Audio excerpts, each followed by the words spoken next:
What would you do for a Fire Emblem post-game? Get everyone to stat caps and then fight mobs until your best weapons break? I don't think Fire Emblem post-games have ever been good, and I don't think they ever will be. I'll be for real. I don't really care about post-games, though, so I'm probably, like, the wrong person to ask. And it's not just a Fire Emblem thing, like, I just don't care about post-games at all. Period.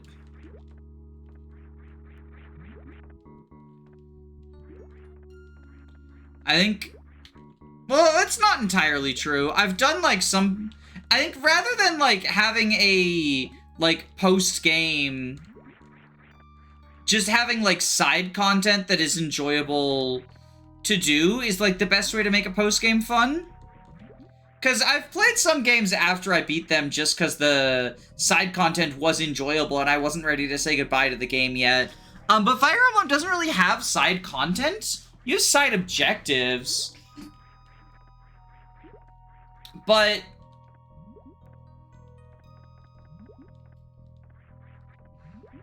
those are usually, you know, I mean, not just usually, those are basically, like, limited to specific maps. I know the Hag and White has a post-game, like, basically a post-game campaign, and I guess that would be the way to do it, is, like, sometimes Pokemon will do that, where they'll have, like, a side quest that only unlocks after you've beaten the game, so it's like a post-game quest. Why can't I get in that hole? I feel like I should fit in that hole, but apparently I don't. I hate the sand. I'm on my fucking Anakin Skywalker arc. But yeah, I think, like, for a Fire Emblem post-game to work, it would basically just have to be another campaign. Which Echoes does that. I haven't ever played Act 6, but that's because I don't like SOV's, like, gameplay loop. We have all these really cool mechanics. Fuck off! I hate this game. I don't actually. I'm enjoying myself, but, like, God, there's so much bullshit. But yeah, I generally don't like SOV's, like, gameplay loop of we have cool mechanics but badly designed maps, like, go grind. Which is why I haven't played Act 6, because I've been told that Act 6 is very much like the go grind map. Not in that it's full of grind maps, but that, like, you get stat checked to an absurd degree. But, like, if you wanted to do a post-game in Fire Emblem, that would be the recipe for success. In my opinion, you know, different strokes for different folks. Puzzle maps would work? You mean as, like, a post-game feature? In general, I feel like puzzle maps... I mean, Fire Emblem doesn't have a great track record with puzzle maps. I did a ROM hack reviews on, like, puzzle ROM hacks. And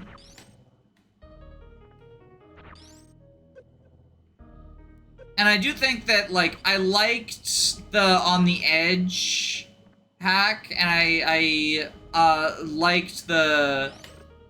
It was like Brigands and Bandits or something it was called. The one where everyone had 0 stats. I thought those made for, like, good puzzle hacks. But overall, when it comes to, like, mainline series approaches to puzzle maps, you've got, like, the Micaiah Black Knight fight. Basically, like, half of Radiant Dawn maps are puzzle maps. Not half of. There's, like, 4. But, like, the Micaiah Radiant Dawn fight, Micaiah Black Knight map, I mean, like, where she's like, it's just her and the Black Knight, and you basically gotta figure out, like, what's the solution. And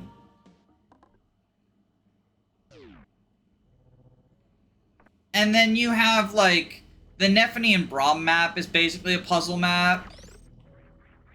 The other thing is, like, how do you make a puzzle map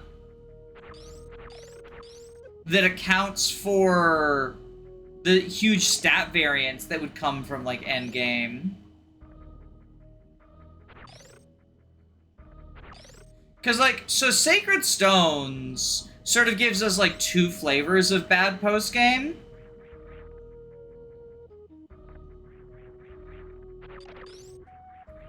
Because the Tower of Volney is, like, piss baby easy, like... And not that easy is necessarily a bad thing. It's the way that it's easy is, like, it's mindless. Like, if you've seen my 0% growths Tower of Volney... The reaction to me loading up maps and just seeing, like, they just put 7,000 zombies on the map. Like, this is fucking... The motorcycle zombie game Days Gone. Or some shit.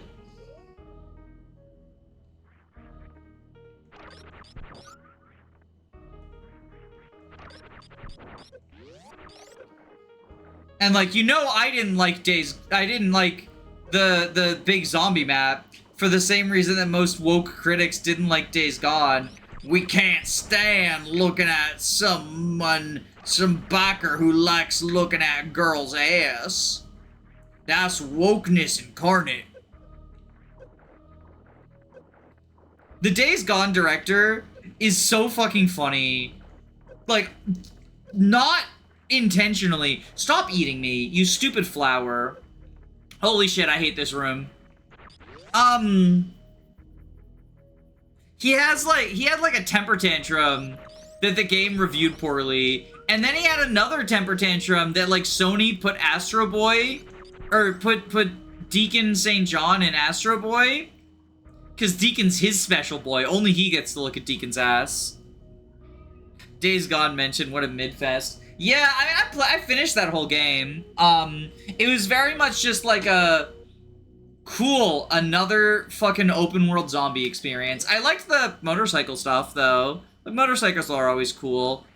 Shame the director's like a piece of shit, but like it's very funny to laugh at him. And he got fired for some reason. I don't remember the exact reason, but probably something related to the constant Twitter temper tantrums he has that just makes the company look bad. Due to the way that stats in Fire Emblem work, a single point of variance could do a lot to change a character. Yeah. And that's kind of why, like, because the other half of the post-game, it's no less tedious.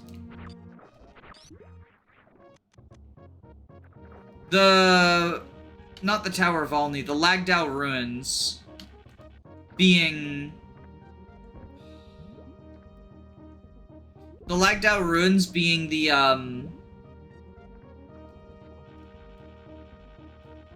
What if we just, instead of throwing a million incredibly weak zombies at you, it's just Draco Dragons?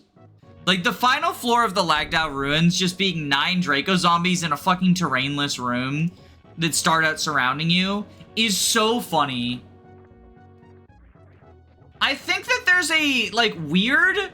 And you see this in a lot of, like, amateur ROM hacks, or people talking about ROM hacks. There's a weird, like, idea that the difficulty in Fire Emblem comes from just what if big number? And, like, big numbers on enemies do make them more difficult, but, like, Conquest is considered one of the hardest Fire Emblems. And, like, the difference between Hard and Lunatic does not change enemy stats. Come on, Metroid. Come on, John Metroid, get up there. It's formations and skills, right? Raw stats that you do not have anything to do about.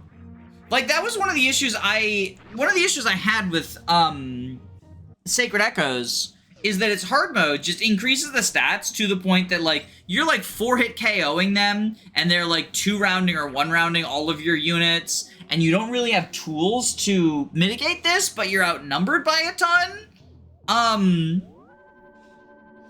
Right? So, I was like, well, that's not difficulty, that's just saying go grind. And I got a bunch of comments on that video, which, you know, I didn't like Sacred Echoes. I know it's a popular hack among the community, so there are always going to be some people that got, like, upset about that. But I got a lot of comments saying specifically, like, you're just describing a game being difficult and saying that that's bad. I'm like, no, it's not difficulty when you don't have... It's not difficulty when you don't have, like, a set of options. Like, if you just don't have tools to tackle the challenge beyond spending precious time of your life grinding, it's not difficulty, that's just time investment.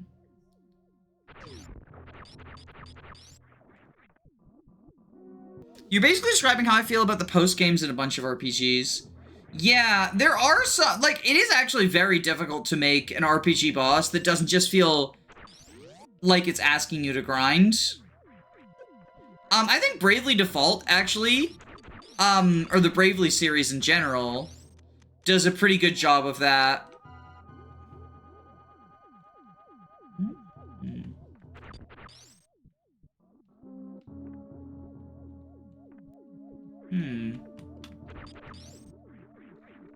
Because in the Bravely series, it basically says, like, find a stupid broken build, but also, the bosses are gonna have stupid broken builds as well. Good luck, smiley face. It's my mini rant about FE's fundamental flaws make any sort of post-game potential a disaster in the making. I think I agree. I'm not sure if I saw everything in the mini rant. Oh my god, let me out, let me out, let me out. But from what I did see, I think I agree with your points, and they're basically my thoughts on, like, post-games in FE, and why, I get why people like, you know, a post-game, it's more content, or whatever. But I don't think it's ever going to be satisfying in Fire Emblem, and I think rarely is it satisfying, like, in general.